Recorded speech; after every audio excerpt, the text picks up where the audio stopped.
নমস্কার। আজকের রেসিপিতে থাকছে নিরামিষ মুড়িঘণ্ট। মুড়িঘণ্ট এইভাবে বানিয়ে নিন এবং ভিডিওটি প্রথম থেকে শেষ অবধি দেখুন। ভিডিওটি যদি ভালো লাগে চ্যানেলটিকে অবশ্যই সাবস্ক্রাইব, লাইক এবং শেয়ার করবেন।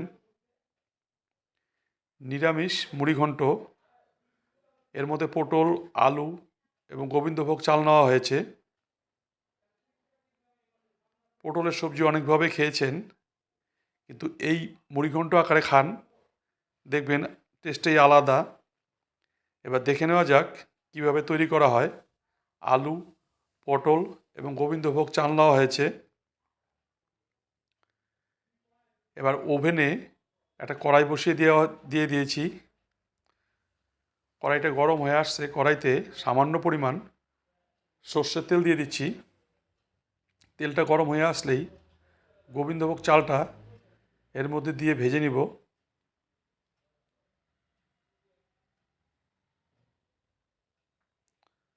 তেলটা বেশি দিলে ভাজতে অসুবিধা হয়, এই জন্য তেলটা কম দিয়ে দেওয়া হয়েছে।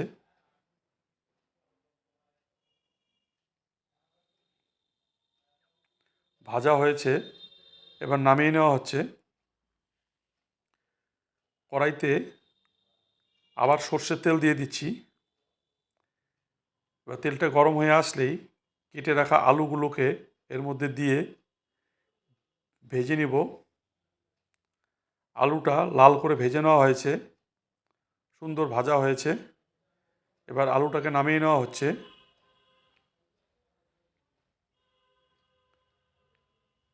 এবং ওই তেলের মধ্যেই কেটে রাখা পটলগুলো দিয়ে দেওয়া হচ্ছে এবং পটলের উপরে সামান্য পরিমাণ লবণ দিয়ে দিচ্ছি। লবণটা দিলে একটু ভাজতে সময় কম লাগে, কেন পটলটা মজে তাড়াতাড়ি। পটলটা ভালোভাবে ভেজে নিতে হবে। এদিকে আরেকটা বাটি নেওয়া হয়েছে। এই বাটিতে 1 চামচ পরিমাণ জিরা বাটা, 1 চামচ পরিমাণ ধনিয়া বাটা, 1 চামচ পরিমাণ শুকনো লঙ্কা বাটা এবং পরিমাণ মতো আদা বাটা,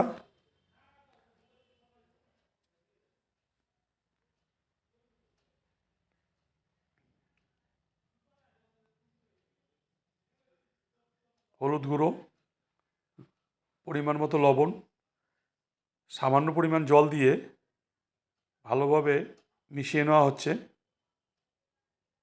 এদিকে পটলটা ভাজা হয়েছে, পটলটা নামিয়ে নেওয়া হচ্ছে।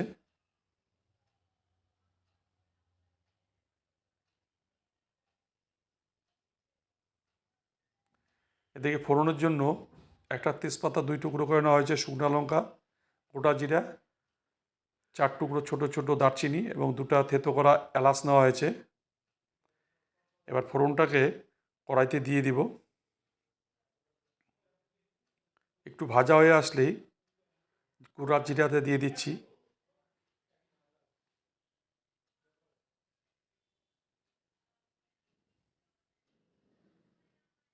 এবার এর মধ্যে গুলে রাখা মশলাটা দিয়ে দিলাম।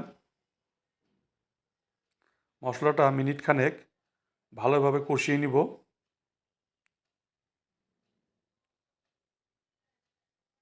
এবার এর মধ্যে ভেজে রাখা চালটাকে দিয়ে দিলাম।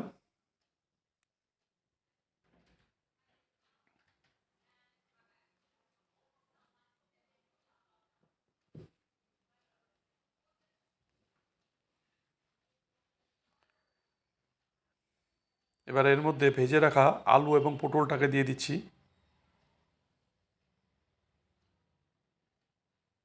এটাকে ভালোভাবে নাড়াচাড়া করে নিয়ে তেলটা বেরিয়ে আসছে, এর মধ্যে পরিমাণ মতো জল দিয়ে দিচ্ছি।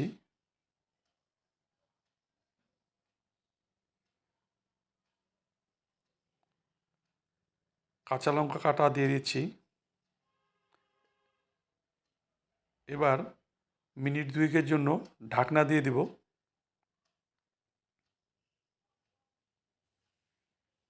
মিনিট 2 হয়েছে, এবার ঢাকনাটা উঠিয়ে নিচ্ছি।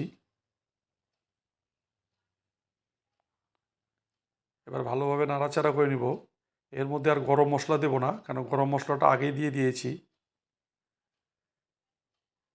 চালটাও ভালো সিদ্ধ হয়ে আসছে। এবার এর মধ্যে হাফ চামচ পরিমাণ ঘি দিয়ে দিচ্ছি। এবার একটু নাড়াচাড়া করে ওভেনটা বন্ধ করে দিব। রেডি নিরামিষ মুড়ি ঘন্ট।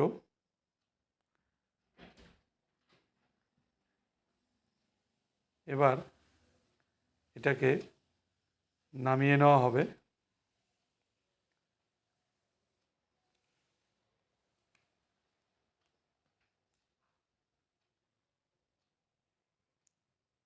সুন্দর হয়েছে, এইভাবে বাড়িতে বানিয়ে নিন নিরামিষ মুড়ি ঘন্ট।